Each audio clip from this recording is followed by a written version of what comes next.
நாட்டின் மிகப்பெரிய நிறுவனங்களில் ஒன்றான கோத்ரேஜ் கன்சியூமர் நிறுவனம் தமிழகத்தின் செங்கல்பட்டு மாவட்டத்தில் 515 கோடி ரூபாய் முதலீட்டில் அமைந்துள்ள ஆலையை முதலமைச்சர் மு.க.ஸ்டாலின் தொடங்கி வைத்தார்.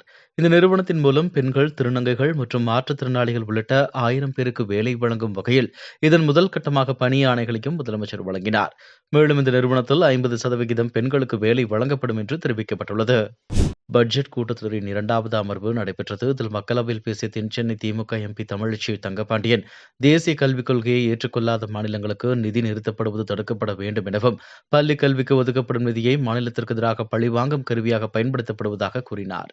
இதற்கு பதிலளிக்கும் வகையில் பேசிய மத்திய கல்வித்துறை அமைச்சர் தர்மேந்திர பிரதான், தமிழக மாணவர்கள் மீது திமுகவினருக்கு அக்கறை இல்லை, மாணவர்களின் எதிர்காலத்தை பாழாக்குகின்றனர், மொழி பிரச்சனை செய்வது மட்டுமே திமுகவினரின் வேலை, அதில்தான் அரசியல் செய்கின்றனர், திமுகவினர் ஜனநாயகமற்றவர்கள், நாகரீகமற்றவர்கள் என கடுமையான வார்த்தைகளை கூறினார். இதற்கு எம்பி கனிமொழி உள்ளிட்ட திமுக உட்பட தமிழக எம்பிக்கள் கடும் கண்டனத்தை தெரிவித்தனர். இதனைத் தொடர்ந்து தனது பேச்சு புண்படுத்தியிருந்தால் அதை திரும்பப் பெறுகிறேன் என்று மத்திய அமைச்சர் தர்மேந்திர பிரதான் கூறினார். மக்களவையில் மும்மொழிக் கொள்கை தொடர்பான விவாதத்தின் போது திமுகவினரை நாகரீகமற்றவர்கள் என கூறியதற்கு தன்னை மன்னர் என எண்ணிக்கொண்டு ஆணவத்துடன் பேசும் ஒன்றிய கல்வி அமைச்சர் தர்மேந்திர பிரதானுக்கு நாவடக்கம் வேண்டும் என தனது கடும் கண்டனத்தை தெரிவித்த முதலமைச்சர் மு.க.ஸ்டாலின், தமிழ்நாட்டின் நிதியை தராமல் ஏமாற்றும் நீங்கள் தமிழ்நாட்டு எம்பிக்களை பார்த்து அநாகரீகமானவர்கள் என்பதா எனவும் கேள்வி எழுப்பினார்.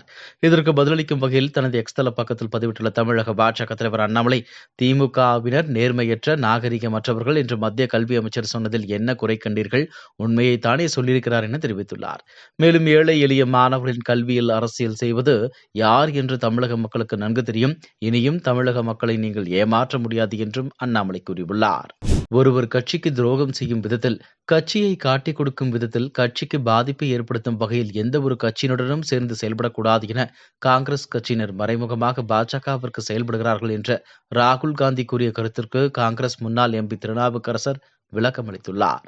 மேலும் திமுக மீதான தமிழக வெற்றிக் கழகத்தின் தலைவர் விஜயின் விமர்சனம் குறித்து பேசிய திருநாவுக்கரசர், திமுக ஆட்சியில் இருப்பதால் அதை மாற்ற வேண்டும் என விஜய் கூறுவதாகவும், பாஜக, அதிமுக உள்ளிட்ட கட்சிகளை அவர் விமர்சனம் செய்வதில்லை, ஏன் காங்கிரஸ் கட்சியையும் அவர் விமர்சனம் செய்வதில்லை, இதனால் பிரச்சனை இல்லை, நல்லதுதான் என்றும் கருத்து தெரிவித்துள்ளார்.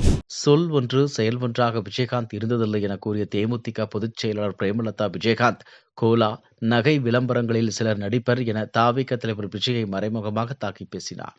மேலும் இது தொடர்பாக திண்டுக்கல்லில் நடைபெற்ற தேமுதிக பொதுக்குழு கூட்டத்தில் பேசிய பிரேமலதா விஜயகாந்த், சொல்லொன்று செயல் ஒன்று என்று விஜயகாந்த் செயல்பட மாட்டார், தமிழ் மொழியில் மட்டுமே நடிப்பேன் என்று ஒரே உறுதியோடு தன்னுடைய காலம் முழுவதும் வாழ்ந்து காட்டியவர் அவர் என கூறினார்.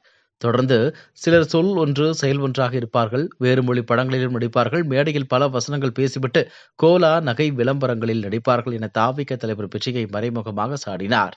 ஒரு நாள் தொப்பி போட்டு வேடம் போடுபவன் நான் இல்லை என தாவிக தலைவர் விஜய் இஃப்தார் நோன்பு திறக்கும் நிகழ்ச்சி குறித்து எழுப்பிய கேள்விக்கு நாம் தமிழர் கட்சி தலைமை ஒருங்கிணைப்பாளர் சீமான் கூறியுள்ளார். மேலும் எனக்கு இஸ்லாமிய சொந்தங்கள் இருக்கிறார்கள், எனக்கு நோன்பு கஞ்சி வீட்டுக்கு அனுப்பி வைப்பார்கள், ஒரு நாள் தொப்பி போட்டு வேடம் போடுபவன் நானும் இல்லை, ஒரு நாள் இஸ்லாமியனும் இல்லை, நான் என் மக்களின் உணர்வுக்கானவன் அல்ல, அவர்களின் உணர்வுக்கும் உரிமைக்கும் ஆனவன், உயிரானவன் என தெரிவித்தார் சீமான்.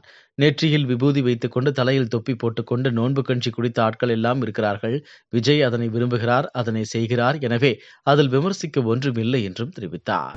என்னை கடவுள் என சொல்லி கடவுளை தாழ்த்திவிட வேண்டாம் என்றும், நான் சாதாரண மனிதன்தான் என்றும் சிம்போனி இசையை அரங்கேற்றிவிட்டு லண்டனில் இருந்து தமிழகம் திரும்பிய இசையமைப்பாளர் இளையராஜா கூறினார்.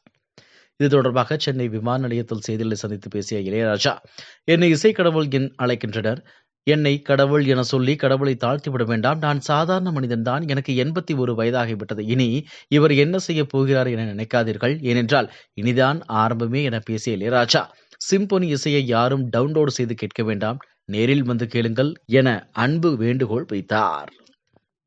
இதுபோன்ற செய்திகளை மேலும் தெரிந்து கொள்ள எங்களது யூடியூப், ஃபேஸ்புக் மற்றும் ட்விட்டர் ஆப்களை சப்ஸ்கிரைப் செய்யவும்.